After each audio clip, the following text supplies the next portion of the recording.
ሀበሻው ቢላል ኢብኑ ረባህ ረዲየላሁ አንሁ ክፍል 2። አሰላሙ አለይኩም ወራህመቱላህ ወበረካቱ። ውድና የተከበራችሁ ውድ የቻናሌ ቤተሰቦች በሀገርም በውጭም ያላችሁ ሰላማችሁ በዘት ተረፍረፍ ይበል እያልኩኝ ለቻናሉ አዲስ የሆናችሁ ላይክ፣ ሰብስክራይብ እያደረጋችሁ ቤተሰብ የሆኑ እንግዲህ ዛሬም እንደተለመደው የሀበሻው ቢላል የሚለውን የህይወት ታሪክ ክፍል 2 ይዤ ቀርብ ያለሁኝ።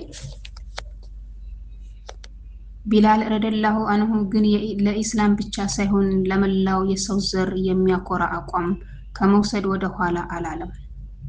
አላህ ሱብሓነሁ ወተዓላ የአንድ ሰው የቆዳ ቀለሙ መጥቆር ከፍተኛውን የኢማን ደረጃ ከማግኘት የሚያግድ እንደማይሆን በቢላል ረዲየላሁ አንሃ ተምሳሌት አስተምሯል። ቢላል ለዘመኑ ሰዎችና ከእርሱ በኋላ ለመጣው ትውልድ እንዲሁም እምነት ለሚያጋሩትም ይሁን ለማያጋሩ ወገኖች ያስተማረው ትምህርት ቢኖር የህሊና ነፃነትና ሉዓላዊነት ምድርን የሞላ ንዋዊም ሆነ አሰቃቂ ቅጣት ሊበግረው እንደማይችል ነው።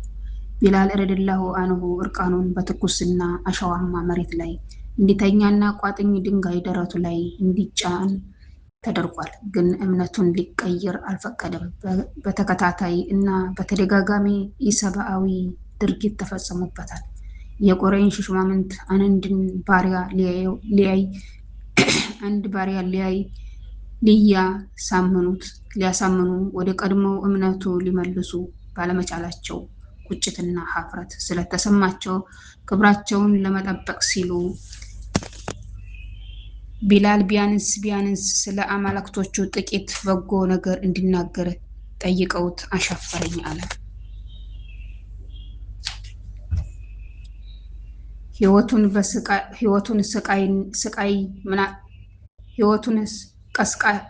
ሕይወቱን ቀስቃይ ምናልባትም ከሞት ለማዳን አማልክታቸውን ከልቡ እንኳን ባይሆን ማመስገን በቂ ነበር። ታላቁ ቢላል ረዲየላሁ አንሁ ግን ከሰብአዊ ህመም መንፈሳዊ የበላይነት መምረጡ ለጠላቶቹ ጥያቄ ምላሽ ለመስጠት ፈቃደኛ አልሆነም።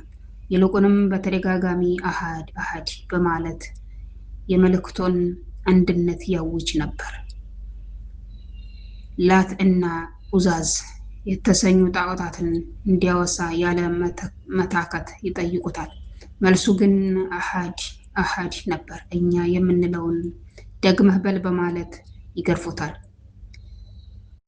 በምጽታዊ ቃልም እናንተ የምትሉትን ለመናገር ምላሴ አይችልም ይላቸዋል። ላት እና ኡዛዝ ጌታዎች ናቸው ካልክ አንተንም እምነትህንም እንተዋቸዋለን።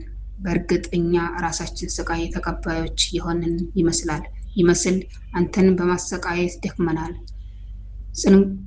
ጽንቅላቱን በመነቅነቅ አሃድ የሚል ምላሽ ከመስጠት ባሻገር እጅ አልሰጠም። ቢላል ረዲየላሁ አንሁ ቁረይሾች ተስፋ አልቆረጡም። እናሰቃየው፣ እርሱ የኛ ወገን ነው፣ እናቱም የኛ አገልጋይ ነች። በስሙም እኛን የቁረይሽ መዛበቻ አያደርግም። ቢላል ግን ለተልኳቸው አልተበገረም። አሃድ በማለት የአላህን አሃዳዊነት ገለጸላቸው። ቁረይሾች ቢላል ነፍሱን እስኪስት ድረስ ደበደቡት። አቡበክር ረዲየላሁ አንሁ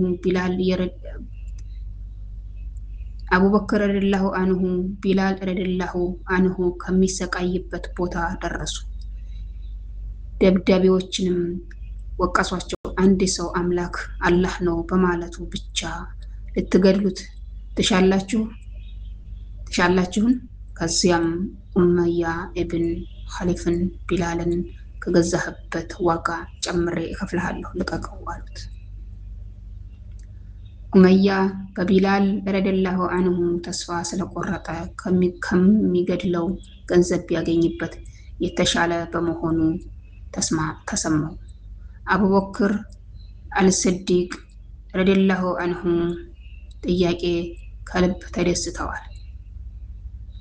አቡበክር ረዲየላሁ አንሁ ቢላልን ከገዙት በኋላ ነፃነቱን አወጁለት። አቡበክር ስዲቅ ረዲየላሁ አንሁ ቢላል ረዲየላሁ አንሁ ተረክበው ሊሄዱ ሲሉ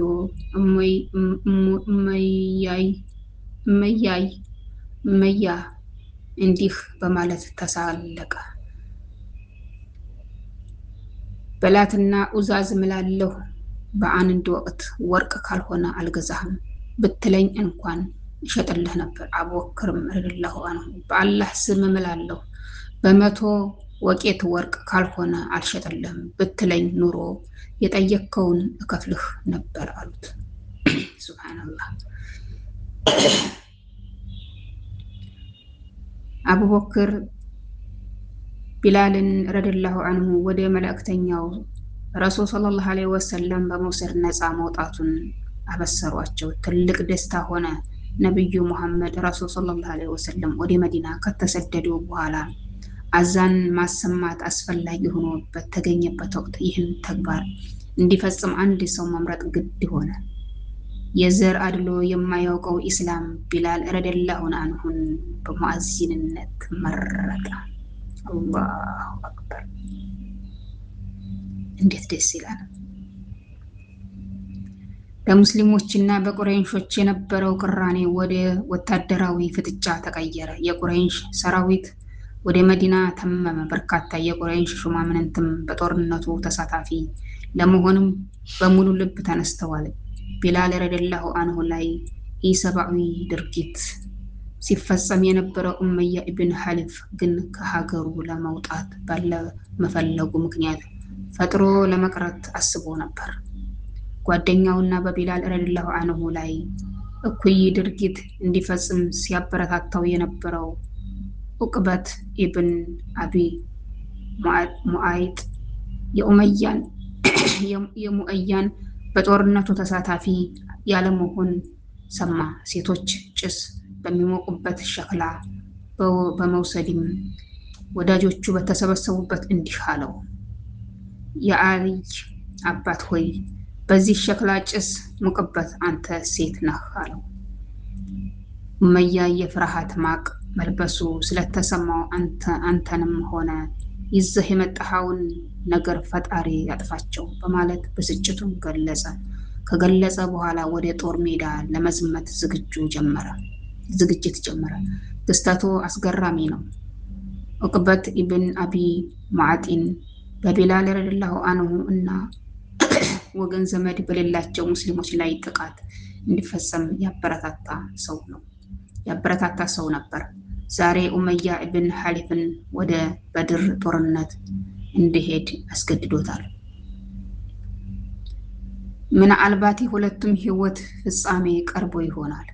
ውጊያው ተጀመረ። ሙስሊሞች አላሁ አክበር አሐድ አሐድ ሲሉ ይሰማል። ኡመያ ይህን ቃል በሚገባ ያስታውሳል። ትናንት የቢላል ረዲየላሁ ዐንሁ የጣር ድምፅ ነበር። አሁን ደግሞ የአዲሱ ትውልድ መፈክር ሆኗል። ልቡ ተረበሸ።